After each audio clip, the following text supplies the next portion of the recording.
It's November 2006. J.K. Rowling is working in secret on the final chapters of Harry Potter and the Deathly Hallows in a hotel room in Edinburgh.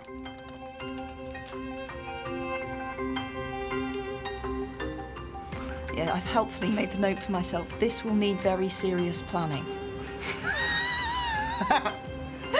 I don't know when I wrote that. And I was quite right in that. The Harry Potter series has taken 17 years to write. It's an epic saga of childhood confusion, danger, and adventure. But it's more than just a children's story. Behind the witchcraft and the wizardry lies an intensely moral fable about good and evil, love and hatred, life and death. My name is James Runcie. I'm a writer and a filmmaker, and I want to find out the secret of J.K. Rowling's success. How has she done it? And where has it all come from? You look really nice, Jem. Oh, thank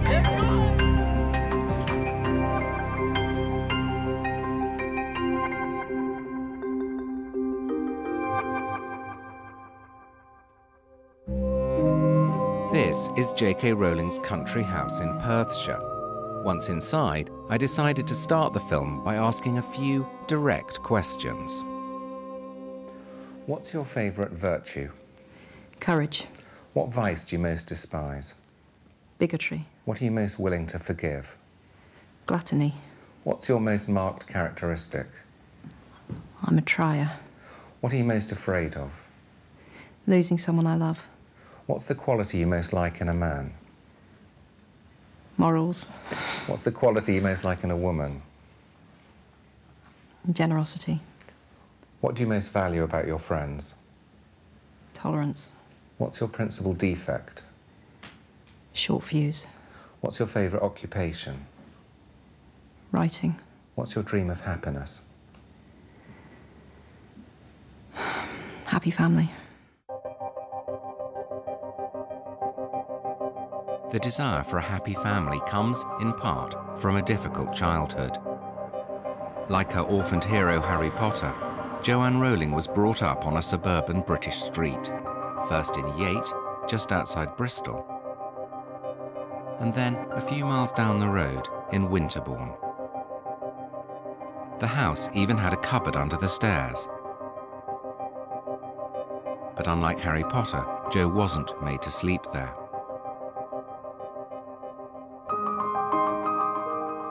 She shares the same birthday as Harry Potter, the 31st of July. And together with her sister Di, endured similar childhood economies. What were your haircuts like? Oh, that's just wrong. They were terrible. That, honestly, this is child abuse. They were terrible. I don't want to show it, though. I've got it here. But that's not... Right, that. Look at my fringe. I don't think anyone can stomach that for long. If you're wondering, Jo is the one on the right. If you weren't used to cutting hair, wouldn't you approach it in a gentle, slow manner? Wouldn't you go to a hairdresser? Well, maybe they could, but wouldn't you just cut it slowly and not attack it like a hatchet? I do think you've come... Mine was always crooked, always. Did you wear similar clothes? Oh, God, yes. Different colours. Yeah, but... you always had pink, and I always had blue. Because you were the boy, Jo? Yeah. Because you were the eldest? Yeah, and I was supposed to be a boy, so... Simon John. I was supposed to be Simon John. I even know who I was supposed to be. Oh, they told you? Oh, yeah. She was a massive disappointment. Yeah. And so then I said quite hopefully, and when Di came along, were you disappointed too? No. I said, was that because you found out it was quite nice to have a girl? No. So then I just went upstairs and wept.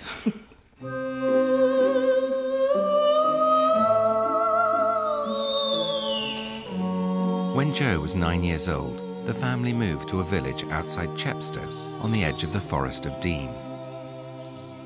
Here was a location that offered a whole range of imaginative possibilities, magical creatures, mystery, and intrigue. I'm very drawn to forest. and it's my favourite part of the Hogwarts grounds. The advantage of a forest is it can be so many things. It can be a place of enchantment. You never imagine a crowd in a forest, it's a solitary place. Is it because it used to be a place of shelter and safety to us, I suppose? So I think I'm very drawn to them, even though they can be spooky. Jo wrote stories from an early age. There was resonant material all around her. She even lived next door to a graveyard. The family lived in this house.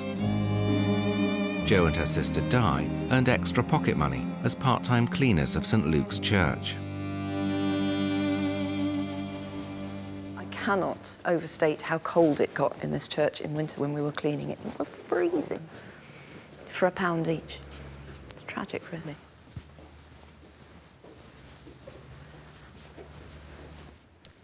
We must be in here loads, because we used to sign this book all the time. Oh, God, I know. Oh, look, it's me. There I am.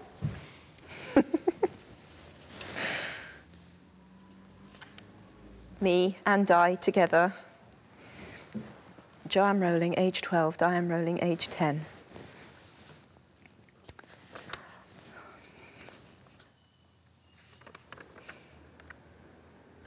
It's a name I stole for Harry Potter. For an unpleasant character as well. Hide the book, lock it away. Forgotten about that. Yes. Jo was the only member of the family to attend church services regularly and was baptised here at the age of 11. Do you believe in God? Yes. I do struggle with it. You know, I couldn't pretend that I'm not doubt-ridden about a lot of things, and that would be one of them, but I would say yes. Do you think there's a life beyond this of some kind? Yes, I think I do. Jo's religious belief and her thoughts about love, death and the afterlife were severely tested when her mother was diagnosed with multiple sclerosis in 1980. I was 15 when she was diagnosed, but we now know that she was showing signs probably from when I was about 10 or 11. She would have odd losses of feeling in limbs, her balance actually was poor for a long time. And then it just got worse and worse, and she decided it was time to visit the doctor, but she wasn't expecting to hear anything. And then, you know, a year of tests, and there we were. She had a very virulent form of the illness, and at that time there were no drug treatments at all. They said, well, you've got multiple sclerosis. See you. The illness was to have a devastating impact on the two girls, particularly as they found their father difficult. One of the reasons Harry Potter is so full of idealised father figures, Hagrid, Dumbledore and Sirius Black, is that Jo's relationship with her own father was far from ideal. I was very frightened of my father for a very long time, but also tried, well, it's a common combination, isn't it? I also tried desperately to get his approval and make him happy, I suppose. And then there came a point, quite shamingly late in life, where I couldn't do that anymore. And so I haven't had any contact with my father now for a few years.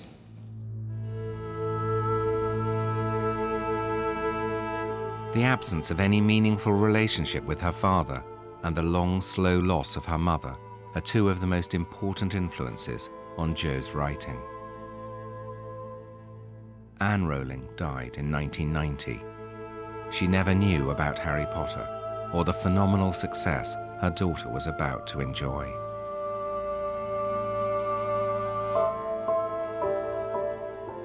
The death of Joanne Rowling's mother was to have a profound effect on her writing.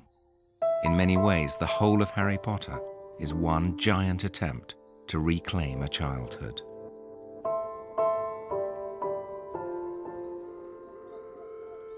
You think the dead we have loved ever truly leave us? You think that we don't recall them more clearly than ever in times of great trouble? I'd been writing for 6 months before she died. The weird thing is, the essential plot didn't change after my mother died, but everything deepened and darkened.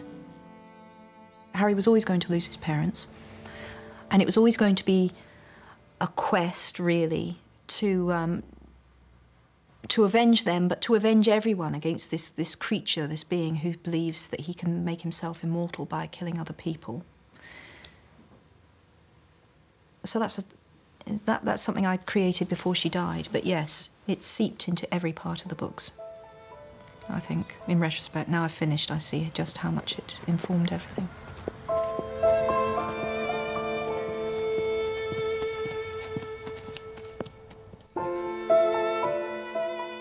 Was she the first person you saw dead?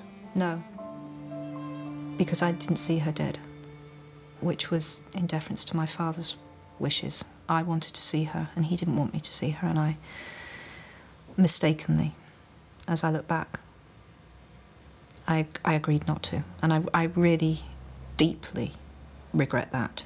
I really, really, really wish I'd seen her. It didn't matter what she looked like, it would have made it easier.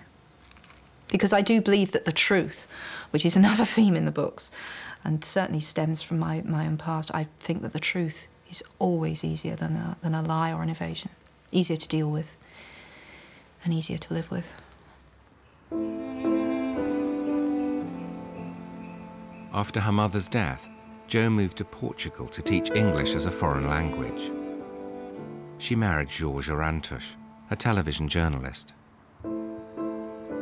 Together they had a daughter, Jessica, but the marriage failed after 2 years. Jo succumbed to depression. I'd had a short and really quite catastrophic marriage, and I'm left with this baby, and I've got to get this baby back to Britain, and I've got to rebuild us a life. And adrenaline kept me going through that, and it was only when I came to rest that it hit me what a complete mess I had made of my life. And that hit me quite hard.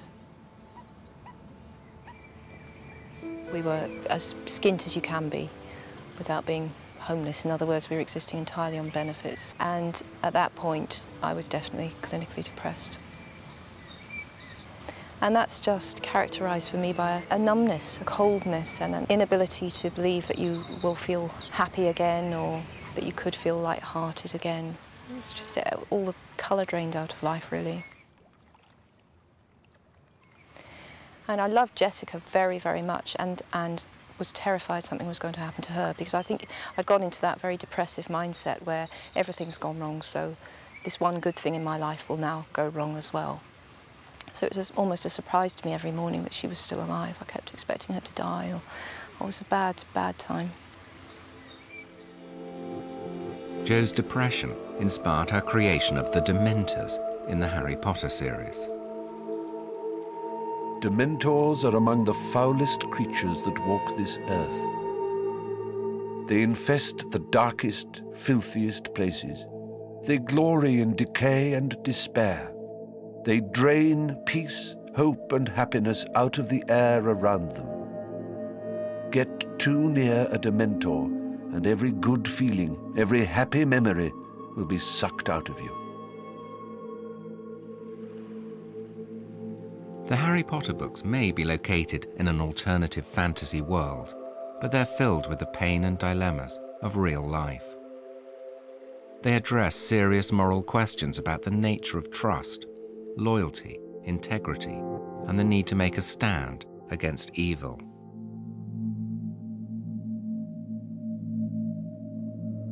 Through the series, Harry Potter has to learn what it means to be a force for good against the dark arts of Lord Voldemort. I think we all understand what an act of evil is, and